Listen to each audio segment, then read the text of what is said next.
Hello, ladies and gentlemen. My name is Brett Keane from God TV Radio. Make sure you check out my website, godtvradio.com, and check out my news articles.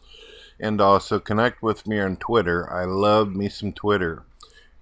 There's been a lot of talk in the news about the serious suicide problem that we have in America. Apparently, suicide rating has went up by 30%. Some people are trying to wonder why that could be possible. Well, I can give you a couple different reasons why the suicide rate is up. Number one, the news media, what I like to call the fake news. There are some news channels out there I feel get really close to telling the truth and sharing the facts, but a majority of them, including comedians and entertainers nowadays, preach a doom and gloom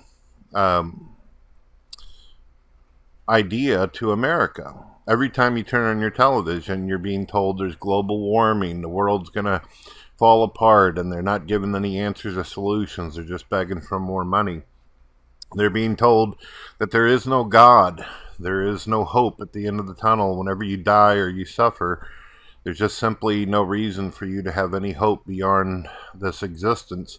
And with the news constantly telling you all this terrible bullshit going on with politics and government and everything like this, it brings people to believe that there is no hope. It's one of the reasons why a lot of people voted Donald Trump, because he said, let's take care of America, let's make things great. And he kind of uses the same slogan that Ronald Reagan did. And during the time of Ronald Reagan, there was a lot of people who were very happy, and a lot of hope was brought to America. But if you take a look at the statistics of atheist suicide problem in America, you are going to discover that atheists have the highest suicide record of all times, and atheism has been rising in America. It's still dominantly Christianity, but there's some things that you need to know. A poll was done to show that Christians have a higher life expectancy. Because of their prayers and believing in God, they tend to live longer and live more prosperous, happier lives. And of course they would.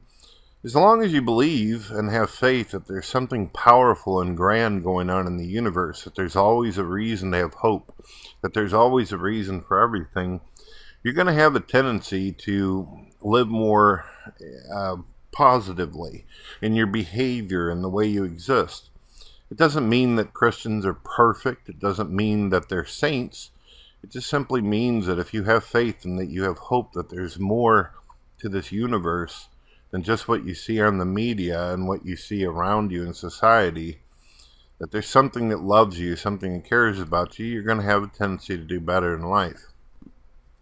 Is where the atheist will teach you that there is no value to anything. Their approach is very nihilistic. Reality has no meaning. Life has no meaning. Even morality itself has no foundation. They don't even have a good concept of what is right or wrong. And when you start walking into a dark forest with the idea that nothing is truly evil, nothing is truly good, and the only thing that you have is your own back to cover, well, guess what happens? Sooner or later, you're going to get lost in the darkness.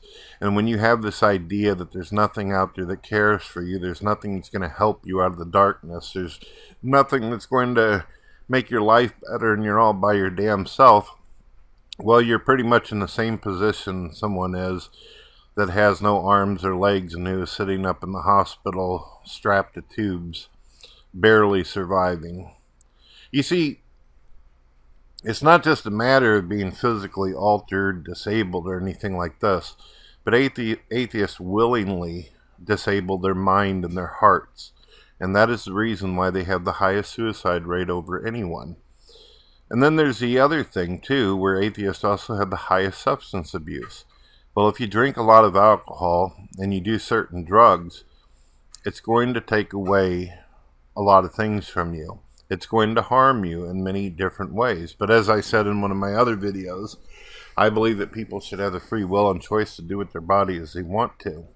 But the truth is that if you take antidepressants and you constantly bombard your body with things that harm it and hurt it, It's going to hurt your body, and the atheist already thinks that the only thing that they have is a brain and a mind. But if you're doing drugs and you're constantly fucking taking in all this negative shit and putting out all this rage and anger and propaganda, you're going to end up harming the only thing that you believe that you have, and that is your brain. So yeah, that's the reason why. That's the reason why that you see that atheists have the highest suicide rate. It's because of nihilism. It's because they devalue everything, including life. Have you ever looked into politics and what it is atheists support and endorse? They endorse suicide. They endorse drugs. They endorse pro-choice abortion. They endorse shit like Planned Parenthood. They endorse anything that has to do with death, misery, and suffering. And on the face of it, they'll claim that somehow it's all good, at least in their own subjective perception. And that is that.